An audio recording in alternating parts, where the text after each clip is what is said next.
Vamos entrar agora no tópico de números complexos. Os números complexos eles aparecem no universo aqui da matemática para suprimir a lacuna do cálculo com raízes de números negativos. E quando eu falo de raízes de números negativos, é raízes de índices pares, tá?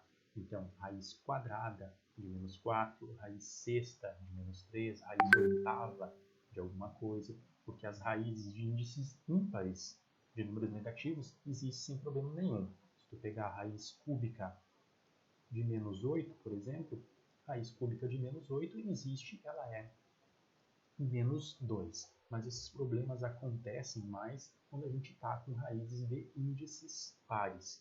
E aí, para suprir essa lacuna, então, criou-se a tal unidade imaginária. Essa unidade imaginária a gente representa pelo número i e ela é a raiz quadrada do número menos 1. Então, vamos comentar algumas peculiaridades agora a respeito desse i e da estrutura que forma o conjunto dos números complexos. Vamos começar pelas potências de i.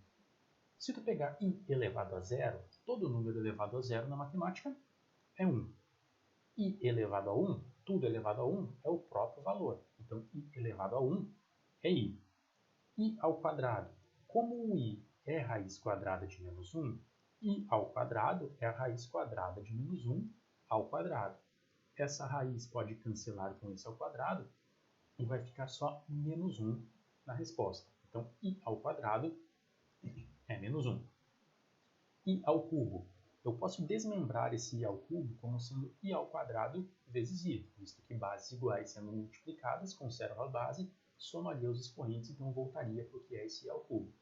Reescrevendo então i ao cubo como i ao quadrado, a gente tem i ao quadrado, já calculamos no tópico anterior. I ao quadrado é menos 1, então vamos ficar com menos 1 vezes i, que é menos i. Então achamos as quatro primeiras potências do i na 0, i na 1, i ao quadrado e i ao cubo. Vamos seguir. E a quarta? E a quarta eu posso reescrever por propriedade de potência como elevado ao quadrado, elevado ao quadrado. Esse i ao quadrado é menos 1, que elevado a esse quadrado, número negativo elevado no expoente par, fica positivo. Então, i elevado a quarto acaba ficando 1. E a quinta? Posso desmembrar i a quinta como i a quarta vezes i. E esse i a quarta a gente já calculou na linha anterior, ficando 1 vezes i, que é i. Logo, i na quinta é igual a i. Vamos para i na sexta. Desmembrando também, i na sexta é i na quinta vezes i, usando o resultado da linha anterior, i a quinta é i, então a gente fica com i vezes i, que é i ao quadrado, que é menos 1. E por fim, i a sétima. Desmembra como i a sexta vezes i a sétima, usa o resultado da linha anterior, que dava o resultado de i na sexta, e a gente chega que a resposta de i a sétima vai ser menos i. Então olha o que ficou. 1i menos 1 menos i. Depois, 1i menos 1 menos i também. Então, as potências de números complexos, elas são cíclicas. Ela fica repetindo esse padrão de 4 em 4. 1i menos 1 menos i, e assim sucessivamente. Então, isso pode facilitar um pouco a nossa vida no momento da gente querer calcular a potência de um número complexo muito alto. A gente vai só fazer uma divisão por 4. Dividindo por 4, se o resto for 0, significa que a resposta da potência é 1.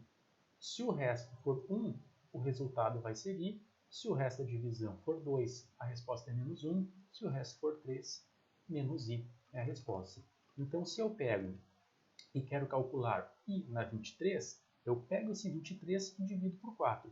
Fazendo, então, 23 dividido por 4, isso daria 5. 5 vezes 4 é 20. Não dá exato, sobra 3 de resto. Então, como sobra 3 de resto, significa que i elevado a 23, por ser resto 3, vai ser a mesma coisa que i ao cubo. E o i ao cubo, a gente viu aqui na tabela anterior, que vale menos i. Logo, vai ser menos i a resposta do nosso cálculo. Então, a ideia vai ser sempre essa. Faz a divisão, não importa o resultado que vai dar aqui no quociente. O que importa para a gente é o resto. Veja se o resto vai ser 0, 1, 2 ou 3 para utilizar as respostas da potência. Então, i elevado a 325. Faz a divisão, 325 por 4, e você vai ver que o quociente é 81 e vai dar um resto 1. Se dá resto 1, i na 325 vai ser a mesma coisa que i na 1. E i na 1 é i. E aí está feita a potência desse número complexo. Vamos para a estrutura de um número complexo agora. O número complexo pode ser representado na sua forma algébrica, que é uma estrutura do tipo A mais BI. Então, vai ser todo número complexo vai ter a cara algum número mais algo vezes I. Então, todo tem essa estrutura, onde A é chamado de parte real do número complexo e esse B é chamado de parte imaginária do número complexo. Se, porventura, o A for zero, vai ficar só B vezes I. E B vezes I a gente vai dizer que é um número imaginário puro. Se porventura o B for igual a zero, essa parte aqui vai cancelar e vai ficar só Z igual a A. E Z vai ser chamado, vai ser considerado um número real. Então, exemplo, determine y para que Z igual a y² menos 16 menos 2i seja imaginário puro. Para ser imaginário puro, a parte real deve ser zero. O que é a parte real? É aquela que não tem i grudado com ela. Aqui tem i, é a parte imaginária. Aqui não tem i, é a parte real. Então, para ser imaginário puro, esse pedaço aqui deve ser igual a zero. Fazendo y² menos 16 igual a zero, o 16 subtraindo vem somando, e esse ao quadrado vai para o outro lado como uma raiz, não esquecendo que é mais ou menos a raiz de 16. E isso nos dá y igual a mais ou menos 4. Então, se o y for 4 ou menos 4, esse número complexo vai ser um número imaginário puro. Outro exemplo. Determine x e y de modo que 2x mais y mais 6i seja igual ao número complexo 5 mais x mais 4y vezes i. Então, o que a gente tem aqui? Temos um número complexo do lado esquerdo sendo igualado a um número complexo do lado direito. Quando a gente tem dois números complexos sendo igualados, significa que a parte real do da esquerda vai ter que ser igual à parte real do da direita. E a parte imaginária do da esquerda vai ter que ser igual à parte imaginária da direita. Sendo assim, parte real 2x mais y vai ter que ser igual a 5. E o 6 da parte imaginária da esquerda vai ter que ser igual a x mais 4y aqui do da direita. Então, isso fica duas equaçõezinhas com duas incógnitas. A gente pode montar um sisteminha de equações e, resolvendo esse sistema de equações, a gente encontra o valor do y, substituindo em qualquer uma delas, acha também o valor do x. Então, temos aqui os valores de x e de y para que esses dois números complexos sejam iguais.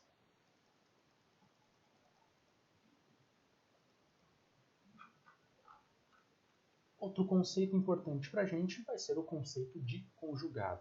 O conceito do conjugado de um número complexo se obtém trocando o sinal da parte imaginária.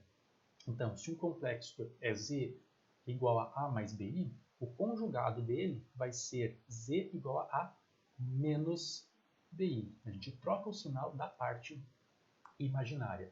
A representação de um conjugado, se o número complexo é z, o conjugado vai ser z barra. Então, o z barra é o conjugado do número complexo a mais bi. Alguns exemplos, se eu tenho um z sendo 2 mais 3i, o conjugado troca o sinal da parte imaginária, 2 menos 3i. z, 1 menos 3i, conjugado 1 mais 3i. Observa que troca o sinal só da parte imaginária. A parte real não altera o sinal. Se for menos 2 menos 5i, troca o sinal só da imaginária. Continua sendo menos 2, só que agora mais 5i no conjugado. Menos 4 mais 2i, conjugado, menos 4 menos 2i. Se o z é igual a i, o conjugado troca o sinal da parte imaginária. Fica menos i. Veja que não altera nada o fato de não ter uma parte real. Então, só a parte imaginária que troca de sinal. A parte real permanece igual. Vamos para as operações. Soma de dois números complexos. Bem intuitiva. Soma parte real com parte real e parte imaginária com parte imaginária. Então, 7 mais 6i somado com o complexo 3 mais 3i parte real com parte real, 7 mais 3, parte imaginária com parte imaginária, 6i com 3i. Então, 7 mais 3 fica 10, 6i mais 3i dá 9i, e a gente tem o resultado dessa soma. A subtração é basicamente uma soma do oposto. Esse menos em frente ao número complexo faz trocar de sinal todo mundo que está dentro desse parênteses aqui do número complexo. Então, 7 mais 6i menos o 5 menos 2i, esse menos troca de sinal todo mundo que está aqui dentro. Vai ficar menos 5 mais 2i.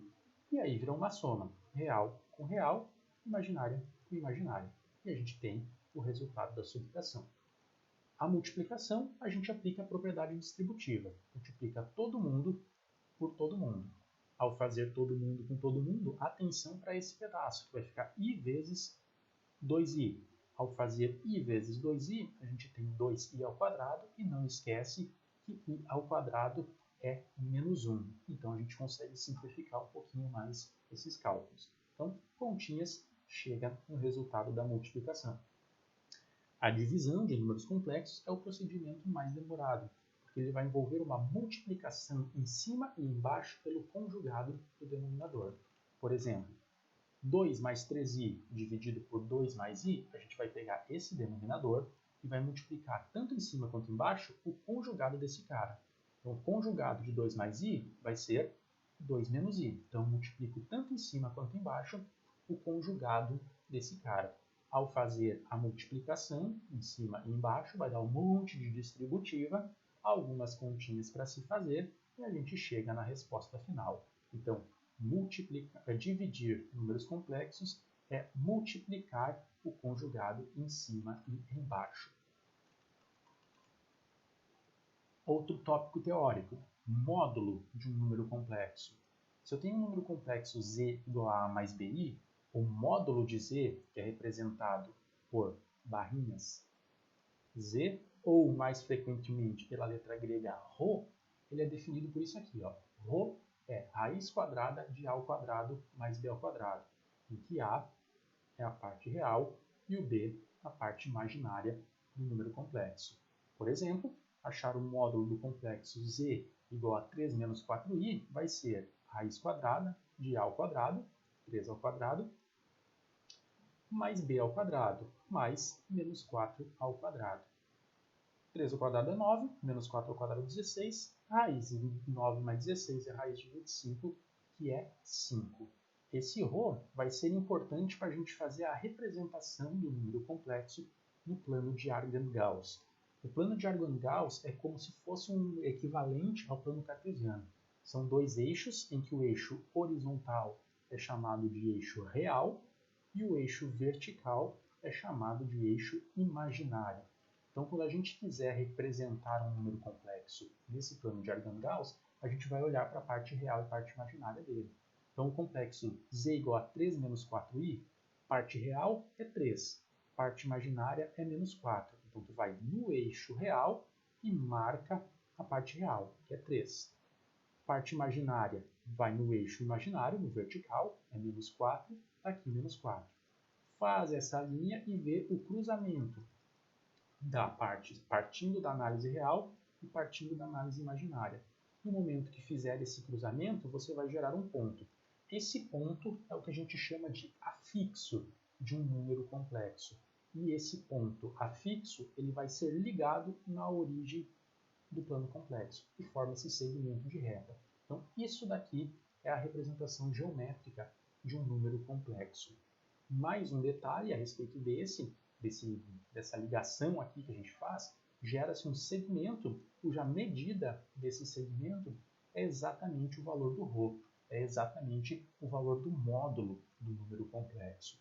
E a gente tem mais uma entidade que é importantíssima para a gente, que é o chamado argumento do número complexo.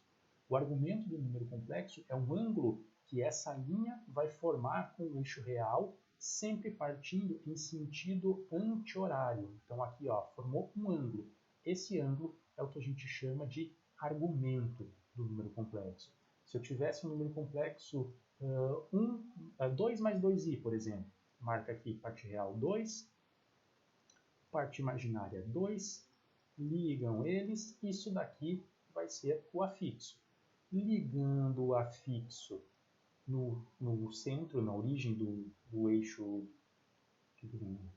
coordenado aqui, do plano de Argand-Gauss, vamos ter em sentido anti-horário esse ângulo. Esse ângulo é a medida do argumento θ.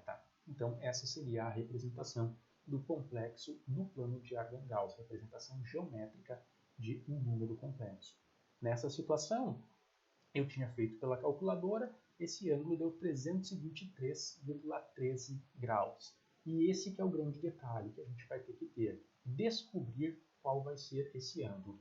Então eu vou colocar aí nos próximos exemplos para vocês como encontrar o ângulo θ. Então, para representar geometricamente no plano de Argand-Gauss, a gente vai ter que encontrar primeiro o módulo e depois o argumento, que é o ângulo θ. Então vejam nesses próximos exemplos como que se encontra esse argumento e esse número e essa módulo do número complexo, porque isso vai ser importante para depois a gente ver como representar trigonometricamente um número complexo, ou representar na forma polar um número complexo. Então acompanha bem esses próximos 3 exemplos, que eles vão ser fundamentais para esse outro ponto aqui do nosso conteúdo.